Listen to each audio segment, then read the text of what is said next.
Good morning, everyone. Paul Banco here with Committee Woman Sue Fitzpatrick from Colts Neck Township. And just wanted to, you know, talk a little bit about myself and introduce Sue. There's a lot going on in Colts Neck. So for everyone that doesn't know me, my name is Paul Banco, resident of Colts Neck since 2005, 2006. I've raised my entire family in the township of Colts Neck. A wonderful, amazing town. I have seen it gone through so many positive transformations. Just really, really, what an amazing community. And, I have been involved with the Sports Foundation for 10 plus years now. So I've gotten to really know a lot of fellow townspeople, as well as watch a lot of these kids grow up.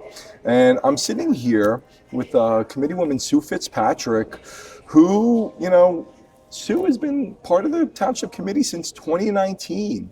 You sworn in 2020. You were the mayor.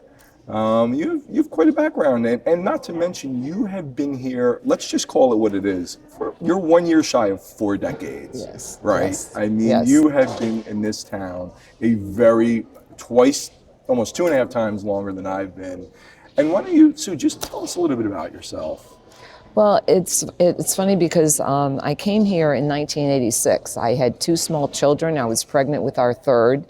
And I just fell in love with the community, the rural aspect. I grew up in Virginia, and it just kind of reminded me of that. And I thought it was just a great place to raise a family.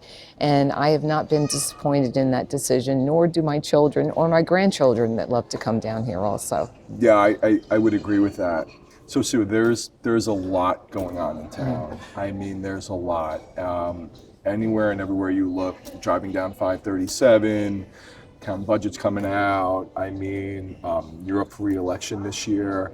I mean, let's just really just talk about what everybody, or the overwhelming majority and people are really upset about is this project that's going on 537. A lot of people say that this is Sue's fault. Sue voted for this. This is all you. Maybe, talk to that. I mean, can you tell us why you voted for it and what's going on? Well, I mean, it is interesting that you mentioned that because I did get elected in 2020. So, and started my political career, if you want to call it that. And so within 3 months, we were having a town hall meeting to discuss what our development was going to be, what our affordable housing commitment was going to be. So I had 3 months to get up to speed on what was going on, and I've talked to our professionals who are some of the top lawyers in New Jersey for affordable housing. And prior to that, I had always thought, how can we have dense housing in Colts Neck? We are wells and septics. I was absolutely against any overdevelopment, any development of that kind, because I didn't think we had the infrastructure to support it. I saw what was going around our towns, and it's a very difficult transition for a farmland community. But I also saw that, and prior to, we had been sued several times to meet our commitment. One was the Grand, which was our second round. And I see the towns that have, people wanted to fight it, have fought it, and consequently, they have lost control of their town. I think there were 3 towns that fought 3, it. yes. And yes. lost.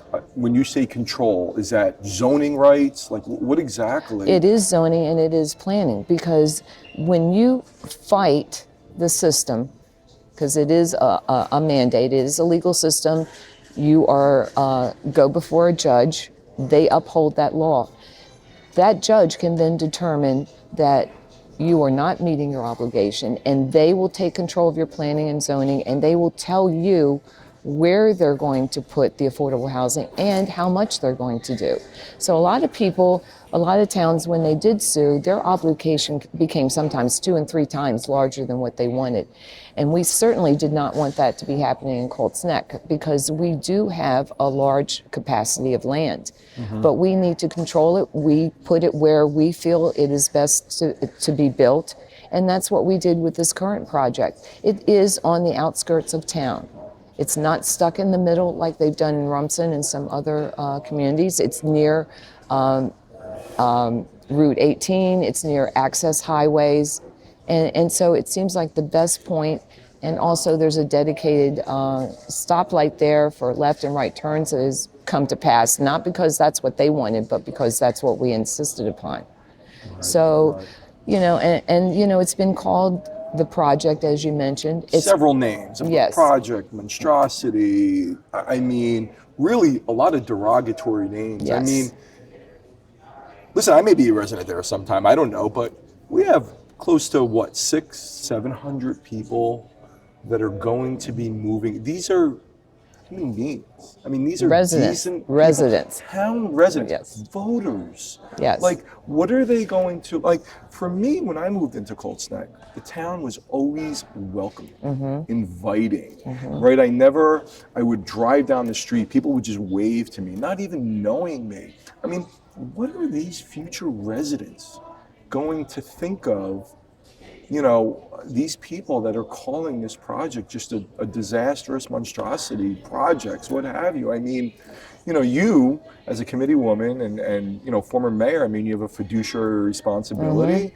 and you have a responsibility to the townspeople, the incoming yes. residents. I mean, Yes. maybe just talk to that. Well, I govern for 10,000 people, right? Our town is small, but there are 10,000 people there, and that's who you have to govern to. And so you're going to have 600 more, 700 more residents coming in. And so relating to that as a monstrosity, are they monsters coming in? I mean, it's offensive. I lived through the Grand. That was the same argument. And the people and the children that grew up there felt that they were branded, that they were not good enough. I mean, my daughter had several friends that lived there, and so that stigma lived with them all through school that they were there. Is that what we really are about? That's not what Colts Neck is about. No. I mean, now the Grand obviously has been embraced, and I'm hoping that the same thing will be happening for this development, because those people are going to be sending children to our schools. They're going to be shopping in our stores, playing sports on the sports field with our children. Yeah. So they're seeing all of this argument and disagreement. How are they going to feel moving in there? Are they going to feel like they're going to be ostracized? I certainly hope not. Right. Yeah. It's a done deal. It's a done deal. And this was done in 2015 when we were first sued for that. And we have met our obligation, but all along we have been trying to keep control. They started out 549 units they wanted. Right. We got it down to 306. And then we also got credit because it's rentals. People, wonder about that. But we got 72 credits because they were rentals. So we got it down below that amount. So it sounds like you guys did everything in your power to really stop the overdevelopment, to curb it down to a lower number. I mean, quite frankly, for me personally, I don't think you could have picked a better location. I mean, like you said, it's right on the outskirts. It's close to the school. It's close to the Five Points Park, the turf field. So I think you guys did a great job. Let's talk about another recent meme or the questions that are going out there on Facebook is the 60+% tax hike. And spending on boondoggles and too large of a workforce, and we don't do enough here, and we need roads paved. I mean, first and foremost, 60% tax hike. Me personally, just common sense, I think the entire town would have been burned down. But maybe you can talk to a little about this misinformation that is being put out there around these taxes and exactly what you and the township and the committee and the mayor is responsible for and what you can't control. Exactly. Yes, I feel like Colts Neck is smarter than that. You know that your taxes have not gone up 62%. I mean, I look at my tax bill, it hasn't gone up 62%. Unfortunately, they started comparing 2020 to 2025. And if you recall, 2020 was what? COVID. Yeah, nobody was spending. Nobody was spending. I mean, we cut our budget drastically because we were turning the lights on and we were paying our employees and the insurance. But anything other than that So we were like 7,000. We were 7 million under what we would have been, right? So they compared 13 million to what we are 20 million right now. But that is just disingenuous because it cannot compare our COVID years with what we're doing right now. Even the next year, 2021, we were only up another million maybe from that. So the taxes, actually, our municipal tax has gone up 6.5% in those 5 years. In those 5 years. In those 5 years, that is our municipal tax. That is what we can control. We don't control the county. We don't control the assessments that are going on. That is done by the county also, which hikes up your valuation of your home. But when you look at that, it's 56%. Our home values have increased. So we went from $880,000 for an average home up to $1.267 million as an average home. So you're getting equity in your home, you're getting value. Whether you choose to sell or move anyplace else, that is what people are doing. They're coming to Colts Neck, they're raising our values. People want to live here. Right. We have good schools, we have low taxes. Yeah, when you see your opponent with on his campaign of the project that's going on and 60+% tax hikes, listen, people are going to want to wow, really 60%? I mean, what you're saying is all factual and it's great, but I actually went and did my own research, and all of this information is public. I mean, people have access to all of this information, the budgets, assessments, and all things of that sort. And I don't know if people don't know where to go to get it. But I mean, they should know that what you're saying can be fact checked, can be backed up by all of the information that's posted on the township's website. It's true, and we have a budget workshop every year. All the chairs, departments come to us, and we go over this with a fine-tooth comb. We base our budget according to needs, not the wants necessarily, but there are some times that for instance, we're $2.5 million fire truck that the fire department has requested. We need it. We need it. And we also purchased almost $900,000 for a property that we're preserving, that we're saving. So those two facts alone, because my opponent has talked about cutting off 10% from the budget. Yeah, that's what I'm going to ask you next. So what would you do that? Well, just take that $2.5 million for the fire truck and almost $900,000 for the property that we're building. Next year, we're cutting the $10,000. So we're already, 10%. We already achieved that to 10%. Yeah. But it's just disingenuous to send these figures out to people and scare people and think this is going to happen. But as I said, I feel Colts Neck residents are smart. They know what is really going on in this town, and they love this town. Yeah. In 3 months, all of a sudden, it's the worst place to live? I don't think so. There's been information that has been posted online on, why didn't Kushner chip in for this fire truck? It's 3 stories. We don't have the adequate equipment. And you guys have answered this over and over. I mean, regardless of the construction that's going on, fire truck's 25 years old. Quite frankly, we have the Super Bowl flag football coming up, and every year the fire department has been there with the ladder truck raising the flag. They won't do it this year because they're afraid that if we raise this, we may never get it back down. So regardless, the town needed the truck. Yes, it had nothing to do with the Kushner development. Right. It was a necessity. A 20-year-old truck had to be replaced. It was a necessity. And I know they tried to spin it for Kushner, but we don't do quid pro quo here. Right. And that's against the law, to ask a developer to pay for a town property, such as the fire truck. So we stay within the law. So, Gotcha. And they know that. I mean, they know that is not a reasonable request. Yeah, I think just, people just love to throw anything and everything out there. But you guys have done a great job in answering that and tackling it. So hopefully people will now get a much better understanding of the why. So this is, there's been a ton of questions, a ton of, people wondering, Sue, why don't you just get up there and debate? your opponent. I mean, I feel like in today's society, people just love the banter that goes back and forth.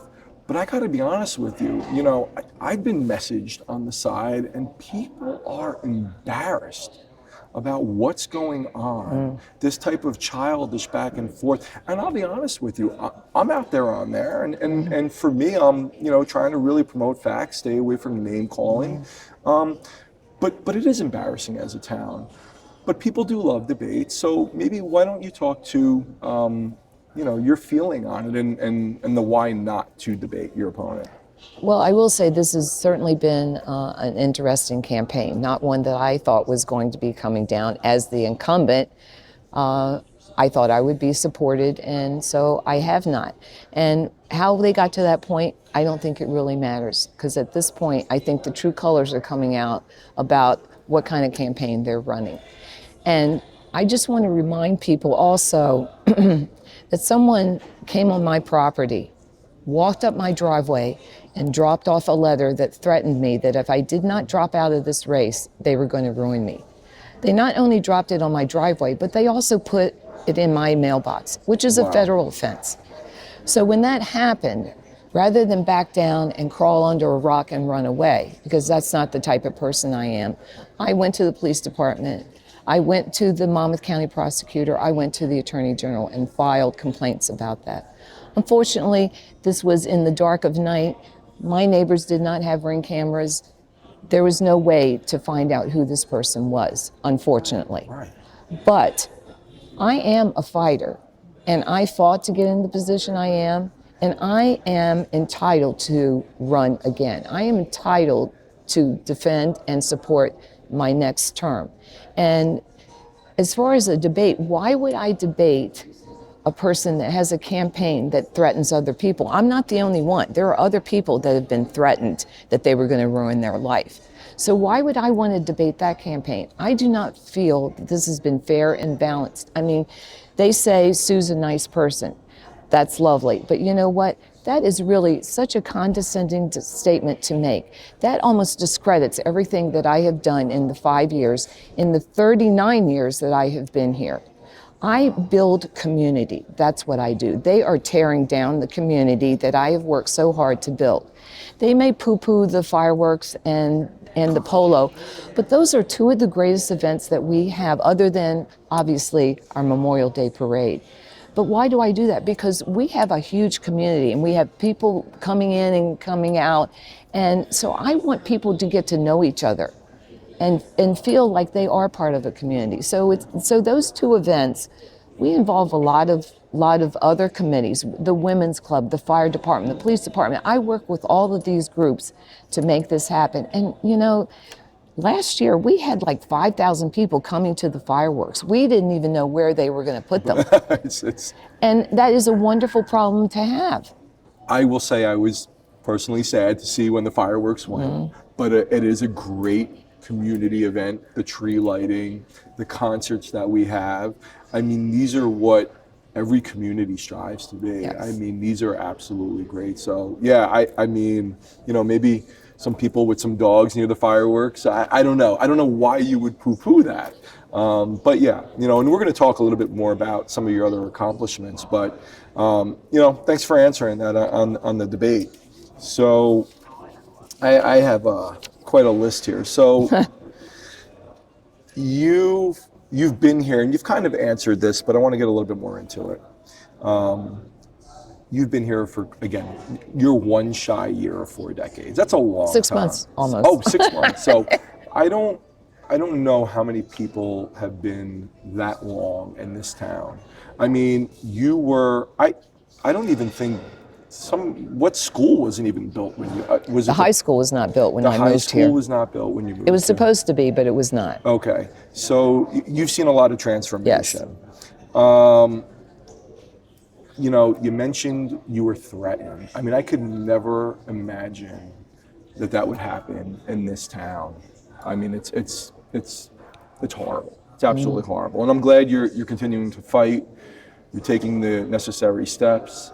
And I commend you for staying on. I mean, Thank you. I don't know. I don't know how I would have handled that. But again, you've been here. You've run since 2019. This is your first time where you've actually had an election contested. What is your thought on that? I mean, why all of a sudden? I mean, this party was unified. The committee was Yeah, unified. yeah. We were working great together. All of these great things happening in town with you on the committee. I mean, why all of a sudden do you think that this is happening inside the party? Truthfully, I'm amazed myself. I've known my opponent for several years, worked on planning together long range, and he never had a discussion with me about that he was planning to run. In fact, it was like a month before our paperwork was due in that I found out that he was going to be running. Still, he never talked to me about it, never said anything. And even our chair of the Republican Party, all he said to me basically, and he's been trying for like almost a year to find somebody to run against me. Why? Why? Why? I don't understand it. And it took him that long to find somebody, and he finally found my opponent. And prior to that, this chairperson who's supposed to be supporting me as the incumbent, Who has been supporting who you? has all along, we walked together, we campaigned together, said to me, they're going to come after you for the affordable housing. You're going to be primaried, they're going to come after you for affordable housing. You should have voted no on the affordable housing issue, just for the optics. It was going to pass, but just for the optics, that's what you should have done. And I basically said, that's not how I operate. I am not a career politician. Right. I am a volunteer for this town. And I work for this town, and I do what is best for this town. And it's your town, meaning Exactly. we all live here. Exactly. I'm a taxpayer, lived here, as you said, almost 40 years. And I love this town. So I fight for it every single day, and every citizen that's here, whether they're for me or not, I'm still working for them. Wow. Makes you really think what the motivational factor is behind what's happening. So I want to just talk, a little bit about your accomplishments. And I just have a few. I mean, you could probably outdo the Book of War and Peace with everything that you've done. Elected, Let's not go there, really. I mean, elected to the Township Committee, I mean, as far back as 2019, you made a commitment to historic preservation and rural character. I mean, your community engagement and events, I mean, we just talked about it, Polo, Business Association, every single event that I've ever needed, someone from the committee to attend, you've always been there. You've just always been someone that's very easy to talk to. And your support for sustainable initiatives. I mean, you won a bronze level back. Colts Neck Township Yes. achieved Yep. Sustainable Jersey certification at the bronze level in 2022. yes. That was under your leadership, under your tutelage. I mean, And the committee that worked Yeah. so hard to make that all happen, the accomplishments. And I think you're striving for silver next. So hopefully, we'll get there at some point. I don't know. That's a lot of points, so no. Okay. Well, We'll hopefully stay with bronze just to get that. yeah. So. I mean, again, and I'm sure bronze was not easy to achieve. No. Township liaison for the Colts Neck Business Association. Everybody knows you when in this town, especially all the businesses around. And you're right. And that's what's so great about Colts Neck that I love too, because I can go into any of the shops and I know the owners by name and they know me. I mean, Orlando's probably knows my order by now, but that's what I love. That's what's so great about this town. Yeah. It's a small town feel, and everybody is part of the community, and I just love that. Yeah, I mean, you could even see, and I'm just going to go back, I'll digress a little back to the Memorial Day parade. I mean, the amount of volunteers, Yes. the amount of people that came out. I mean, I've been pulling the veterans, I feel now, for like 4 or 5, maybe even 6+ Yeah, years. pulled in style this year. Pulled in style this year.